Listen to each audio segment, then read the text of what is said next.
एक प्रसंग आता है, संवेग भाव किसको कहते हैं। अभी तो सामान्य से परिभाषा आप लोगों ने पढ़ी होगी कि संसार से भय करने का नाम, संसार के कार्यों में भय रखने का नाम संवेग है। ये सामान्य परिभाषा है। लेकिन एक दूसरी परिभाषा, एक नई अभी अभी पंचाध्यायी उसमें पुरुषार्थ सिद्धि उपाय में लिखा है। देखिए, धर्म और धर्म के फलों में उत्साह रखना। क्या रखना?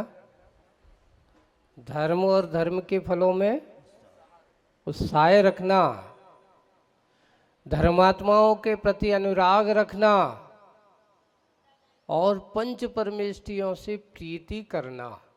क्या करना? प्रीति रखना। तीन बातें हो गई। धर्म और धर्म के कार्यों में क्या करना?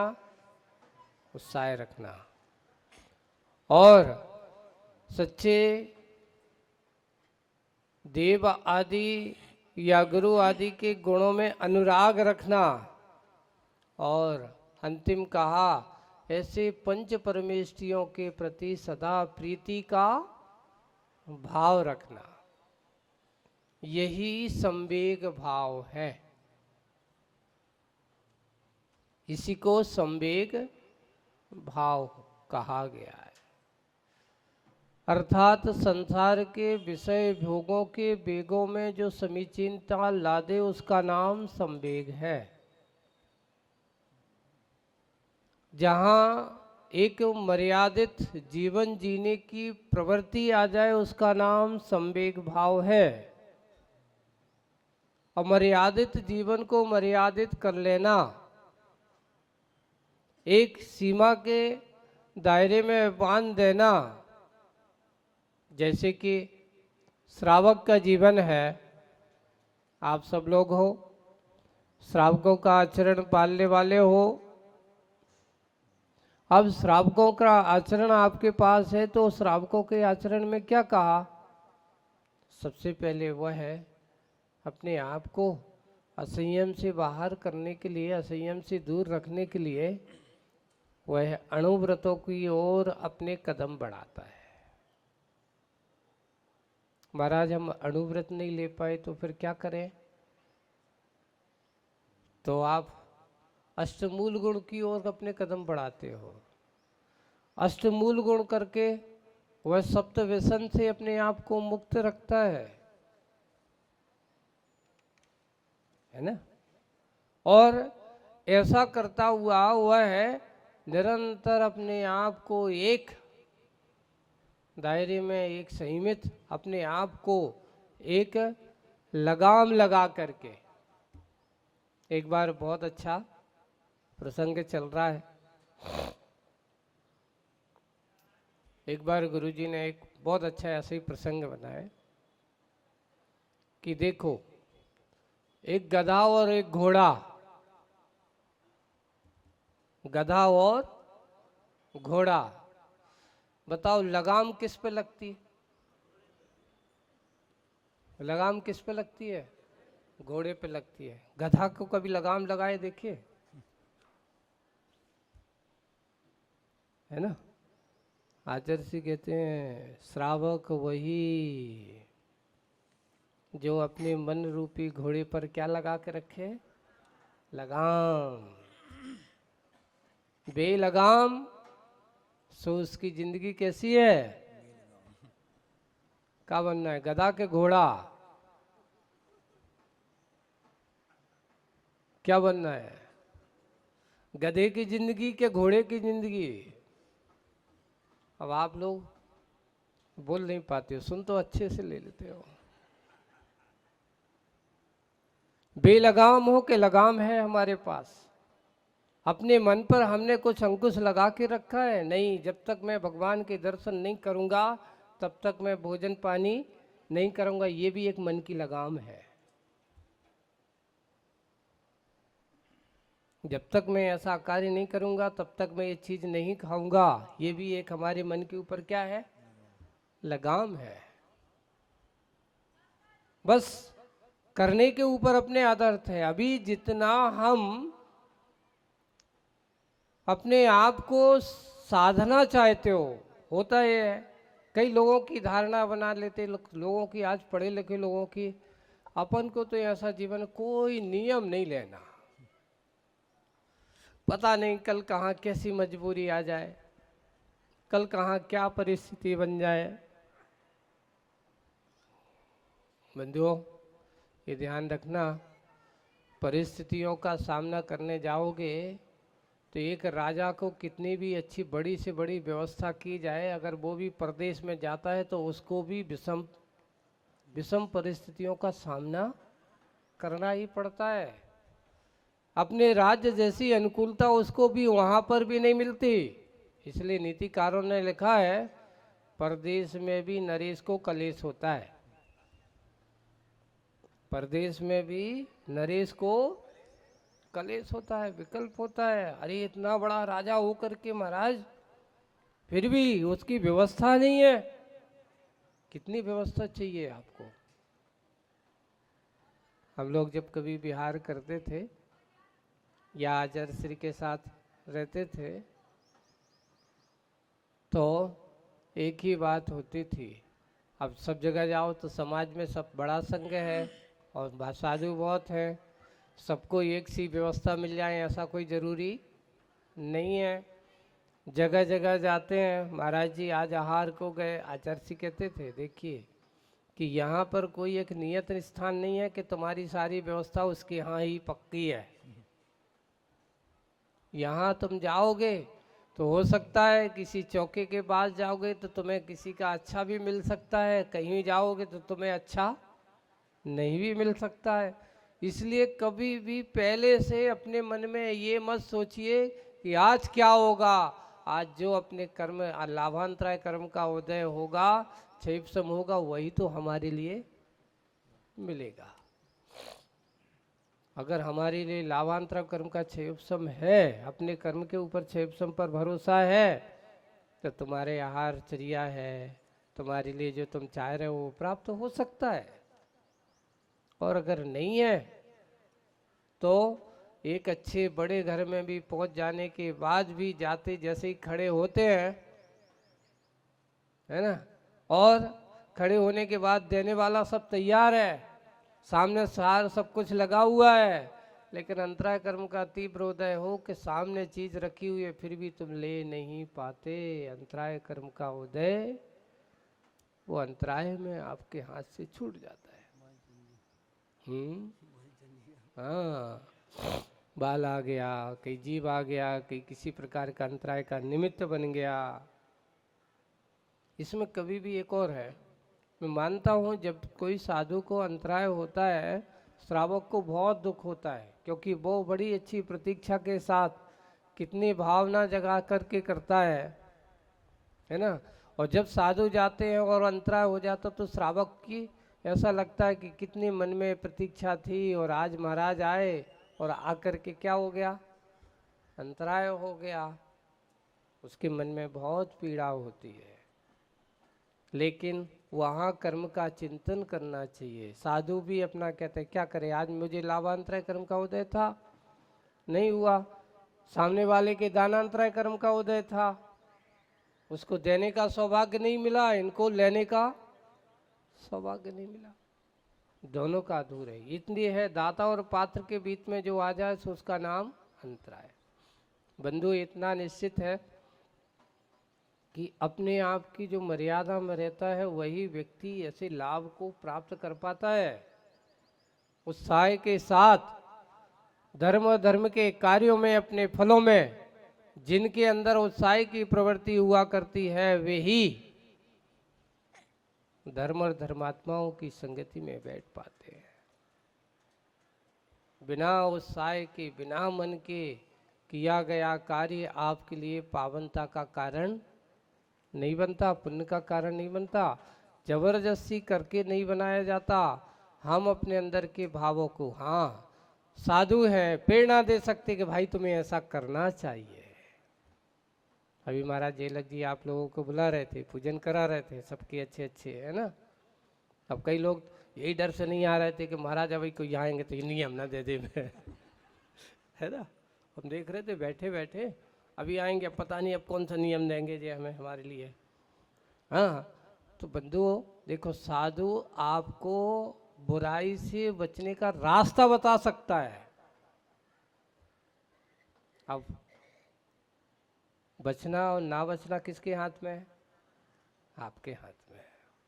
वो आपको मार्गदर्शन कर सकता है कि देखो तुम्हें ऐसा करना है, अपने आप को अच्छाई से भरना है, अपने अंदर की बुराइयों से दूर करना है, ये उसका काम है।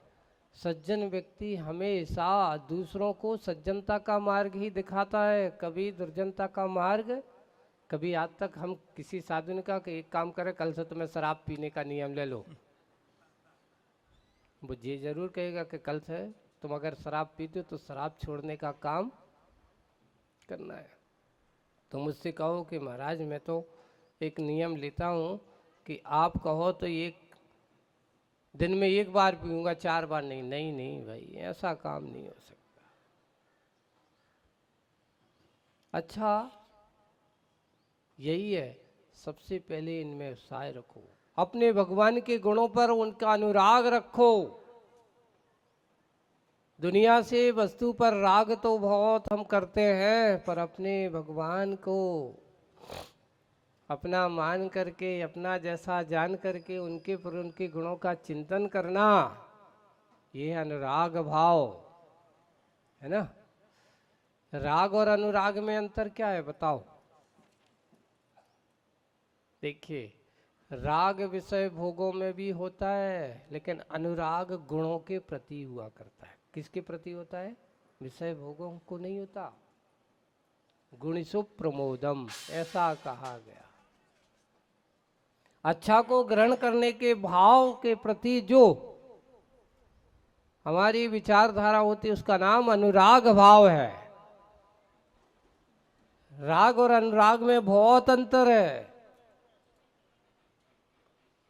इसलिए अनुराग भाव को रखने वाला सम्यक दृष्टि होता है, लेकिन विषय भोगों के प्रति राग आसक्ति रखने वाला वह सम्यक दृष्टि हो ऐसा कोई जरूरी मिथ्या दृष्टि भी होता है। इसलिए आज ये अनुराग भाव की बात कही गई, तो हम अपने गुणी जनों को देख हृदय में मेरे प्रेम उमड़िया में वाली बात होना चाहिए। और पंच परिष्टि में प्रीति रखो, यही मेरे जीवन के सहारे हैं। जैसे अपने वाला कोई व्यक्ति मिल जाता है तो आप क्या कहते हो? भैया तुम्हारे भरोसे तो हम जी रहे हैं। आप लोग क्या कहते हो? एक दूसरे के परिवार में रहते हो ना। जबकि व्यक्ति का कर्म सिद्धांत अपना अपना अलग है, लेकिन फिर भी व्यवहार की दृष्टि में आप उससे क्या कह देते हो? आप ही के भरोसे तो हैं हम, है ना, ऐसा कह देते हो।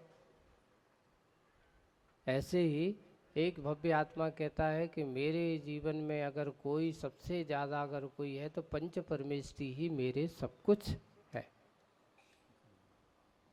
इसलिए कोई भी कार्य करते हैं तो सबसे पहले नमो अरिहंताणम, नमो सिद्धाणम, नमो आयरियाणम, नमो अध्यायाणम, नमो लोये सव्य साहुणम, ऐसे मंगलमय विचारधारा के साथ वह भव्य अपने आप के कार्य को करता रहता है, पंच परमेष्टि का स्मरण करता रहता है। कोई भी अच्छा काम करो, अपने यहाँ क्या लिया? 9 बार नवकार मंत्र का स्मरण करिए, यानी अपने भगवंत के प्रति प्रीति के भाव बनाए रखिए।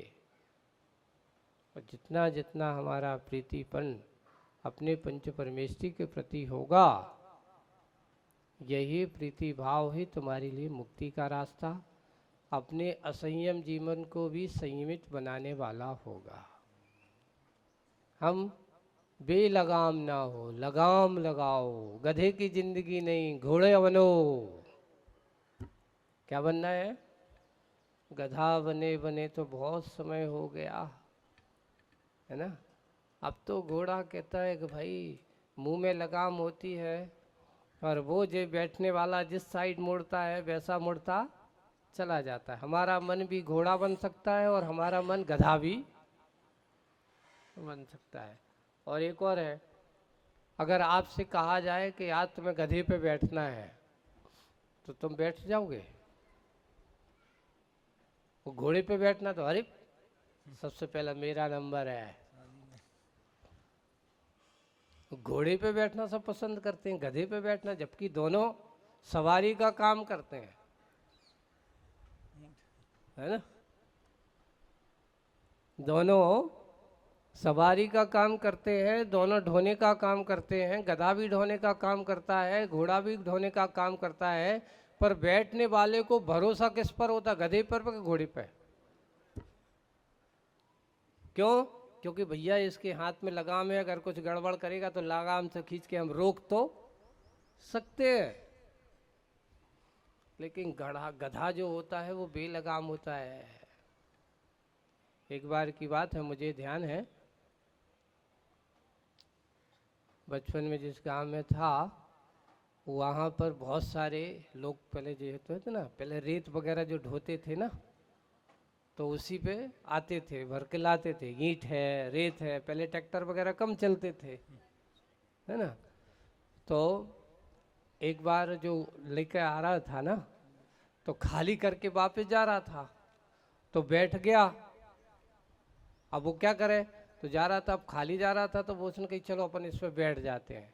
अब वो चंचल मन था, एक बार चल रहा था, अब बैठे बैठे उसने बाजू वाले घोड़े पर वो चाबुक था, उस गधे को उसने मार दिया।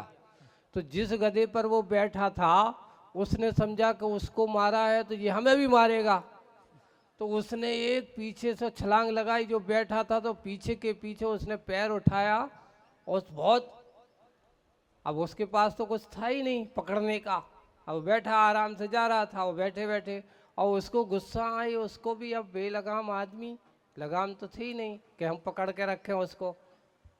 उसने लिया और बैठने वाले को ऐसा पटका, जाकर के उसे बाजू में नाली थी, नाली में जाकर के सारा गंदा हो गया, कपड़े खराब कर दिए। इसलिए कभी भी घोड़े पर बैठने वाला को कोई भरोसा नहीं, कब वो क्या हो जाए। वो गधे पे बैठने वाले का कोई भरोसा नहीं है। इसलिए अपने जीवन को, अपने मन को क्या करना है, अच्छे से भक्ति भाव से, संवेग भाव के साथ पंच परमेष्टि धर्म के कर्म फलों पर चिंतन करिए, देवों के गुणों का चिंतन करिए, अपने पंच परमेष्टि की आराधना में अपने मन को लगाइए। आपका मन कब भगवान बन जाएगा कोई भरोसा नहीं है। बस मन अगर हमारा अच्छा है तो नियम से भगवान बनने में तुम्हें देरी नहीं। एक मन ने ही आज तक हमारी मनमानी की है, उसी का परिणाम ये है कि आज तक हम संसार में परिभ्रमण कर रहे हैं, भटक रहे हैं। मन ने अगर एक बार अच्छे से मनमानी करना छोड़ दी होती और आत्मा के परिणाम के साथ इसने साथ दिया होता, तो ये विषय भोगों से बच करके और आत्म कल्याण का मार्ग प्रशस्त कर लेता। हम अपने उस मार्ग को प्रशस्त करें, इसी भावना के साथ बोलिए पंच परमेष्टि भगवान की।